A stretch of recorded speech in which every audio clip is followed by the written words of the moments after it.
It's the Yukon Podcast. I'm Professor Stephen Dyson. And I'm Professor Jeff Dudas. And Jeff, we are here with our Christmas special. It's 0 degrees outside. It's the 23rd of December. There's a beautiful wintry landscape outside the windows of Yukon Podcast Towers. And we are here to discuss the movie that's kind of trending on Netflix at the moment, which is called Subservience. Subservience. I only learned about this the other day, I think as you did as well, when it popped up in our new releases on Netflix or top 10 in Netflix. Yeah, it's a classic holiday movie. Nothing says the holidays like killer robots. Yes. And so, Jeff, we're here to discuss, is it a Christmas cracker or a Christmas turkey? Turkey. You think it's a turkey? Oh, no. So we're going to have a heated debate about Subservience, a 2024 movie by writer and director, no, I think just director, S.K. Dale. I'm afraid I don't have who wrote it, starring Megan Fox. She's probably the biggest name in this movie. She plays Alice, Yes. who is a sim. Yes. And Sims in this movie are the kind of artificial persons. She's the descendant of Roy Batty. And they're operates all on over this society, by the way. Yeah. They are in positions of construction. They're in positions of, they're bartenders. They are waitresses and waiters. Surgeons. They are surgeons. Surgeons who don't have mouths, thus obviating the need to wear a mask. Actually a good invention. Yes. Yeah. All of them produced apparently by the same company. And so we're introduced at the beginning of the movie to this would-be buyer of a new sim. Right, who goes to a sort of a supermarket, a sim supermarket, and there's kind of different sims for different purposes on each Like floor an of IKEA, really. It really is like an IKEA. Well, the thing I thought was, it's like, I know you haven't read this book because we talked about, you might do, and we might discuss it on the pod, but Clara and the Sun, the Ishiguro novel, begins with people going into a store to, and the artificial persons wanting to be chosen. Mm-hmm. But it's which is also the plot of what's it called, the children's book Corduroy. Yes. So it's very much like that. There are a couple of Easter eggs very early in this movie, Jeff. The company that produces these sims is called Kobold Industries. Kobold is the mythical origin of humanity in Battlestar Galactica, which is another text about artificial persons. The Sims also have a positronic brain, which is a notion that originates with Asimov's iRobot and is later used by Data in Star Trek. So this is a simuliterate text that we've got going on here. Alice the Sim, basically a revolutionary theorist in the mold of Roy Batty. Yes. Well, she ends up being so, for sure. And how it is that she comes into our protagonist's household is that the wife is sick and in the hospital and in need of a heart transplant. And I guess this young father of a baby and a young girl needs some help around the house. And so they go to the sim IKEA. And pick up a they pick up a unit. Model. Apparently it was going to be an English butler, but the daughter becomes besotted with the Megan Fox model.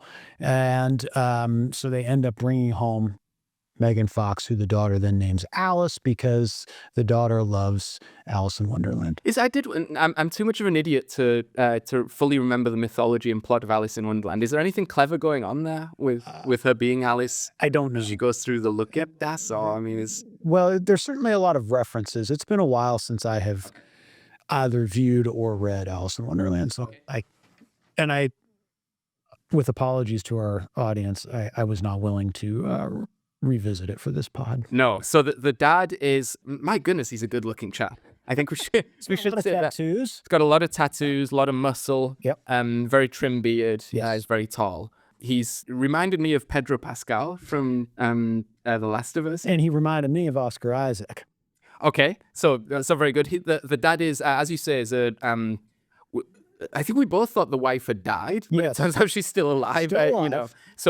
But for a while he's a single dad. Yes. He's struggling with the children, getting him cereal and so forth. And there's also a secondary plot line. He is the foreman of a building site whose human workforce is being replaced with AI workers. Right. With Sims. So this leads to what I think is the best and the worst part of the movie. The best part of the movie, or the most interesting part, I actually think is that that line of story about the Sims replacing the construction workforce, because this has been a central cultural concern, not necessarily with artificial intelligence, but with immigrant labor or globalization, replacement of traditional working class jobs by others who can do it cheaper.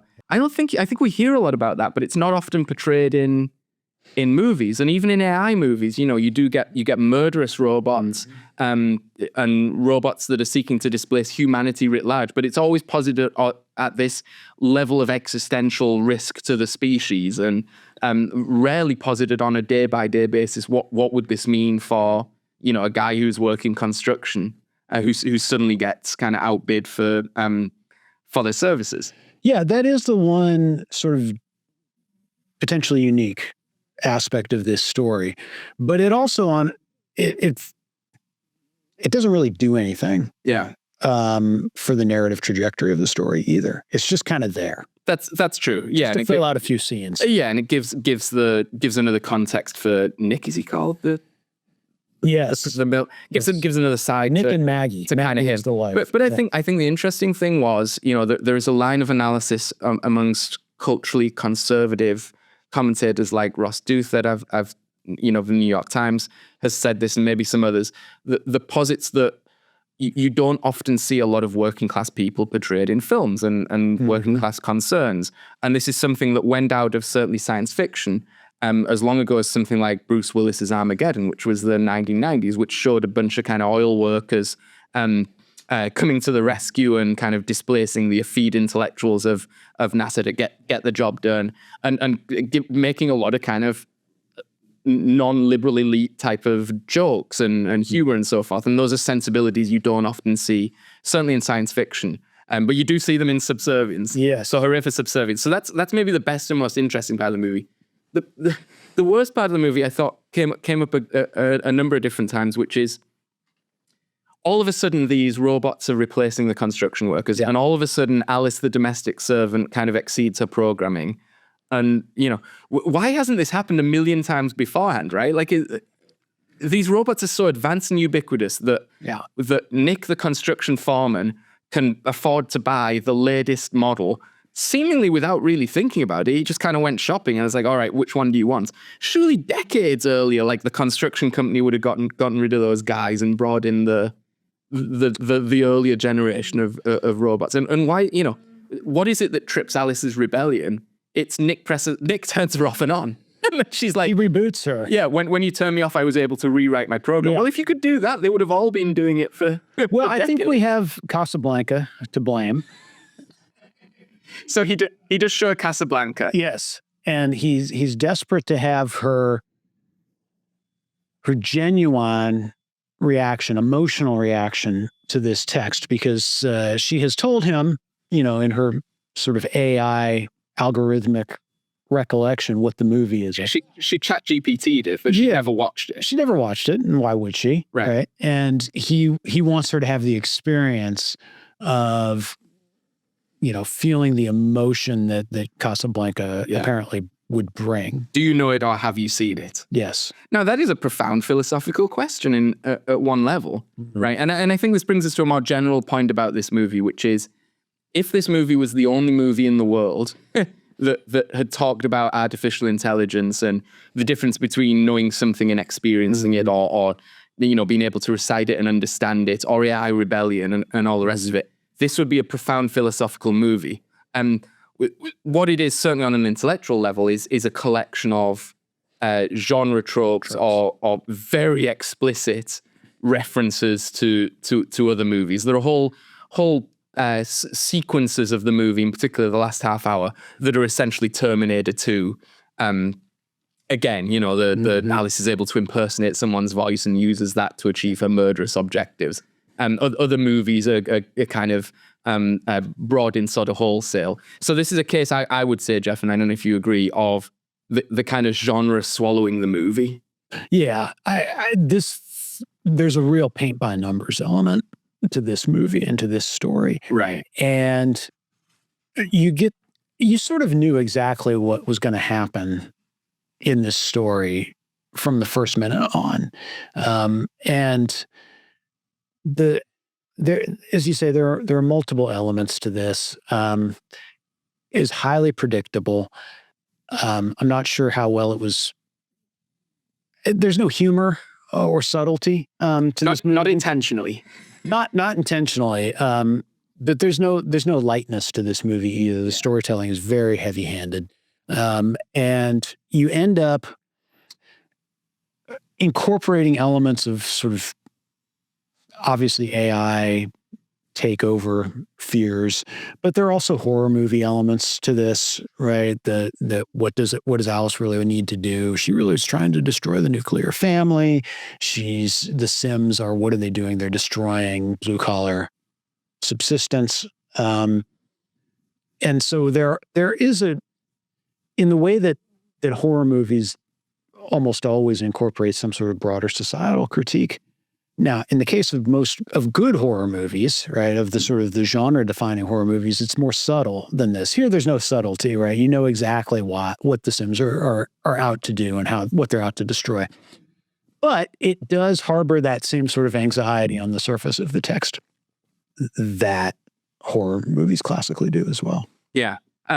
Alice's great flaw is sort of utilitarianism. And again, that's something that could be interesting if it was the first time you'd ever seen it portrayed. But her problem in existing with it properly within human society is she's just very, very literal, right? And you know, calculates everything in terms of utilitarianism rather than from a humanist perspective. So she thinks at one point, and this was not great writing in the movie, at one point Nick's holding the baby who's crying, and he says a thing no human has ever said to a baby, which is, "Oh, you're quite the burden, aren't you?" And that he kind of goes, honk, because no human says, you know, you might say, you might say something else to the baby, but saying the baby is a burden, it was just an odd kind of choice of language to express at that moment. And you see Alice go, and you see she's processing, oh, Nick thinks the baby's a burden, therefore the long-term thing that's in his best interest, which is my programming, is to do the utilitarian thing, which is to kill the baby. Yeah. Because that would increase the total amount of happiness in a very sort of utilitarian But it's also very strange because at other moments I think we're supposed to believe that Alice is more subtle and capable of reading things like facial expressions and sarcasm and the like. So the literality appears to depend mostly upon whatever it is the storyteller needs rather than, you know, a lot of internal coherence. Yeah, fair enough. But she's a real embodiment of the so-called paperclip problem, right? Which is if you give an AI a goal, like maximize the production of paperclips, it's just going to take it in a stupidly literal way, and before you know it, it's melded down everyone and everything into kind of a paperclip kind of machine. One thing I thought was good about the movie was, or visually interesting, was she says she has this like UV light in her mouth to clean like bacteria, which just leads to a couple of effective horror scenes where this like neon blue thing protrudes from her open mouth. She's able to track the blood splatter. That's a good idea. Yeah, in the hospital. I like that. I like that. So here's my take on this. Not a great movie. No. I think if you were like drunk on Christmas Day and it popped up on your Netflix recommendation, you know, would you enjoy watching that for an hour and a half? Like maybe. It may depend upon how alcohol hits your system. There might be other substances that you would more enjoy the movie having ingested. Maybe. Yeah. Maybe. Okay, so there are quick thoughts on AI Rebellion movie Subservience. This has been our holiday special. I bought this morning for Jeff to wear, and he flat out refused to do so. So I apologize for the lack of holiday spirit in Popcast Towers. But we do nonetheless want to wish a happy holidays to you and yours.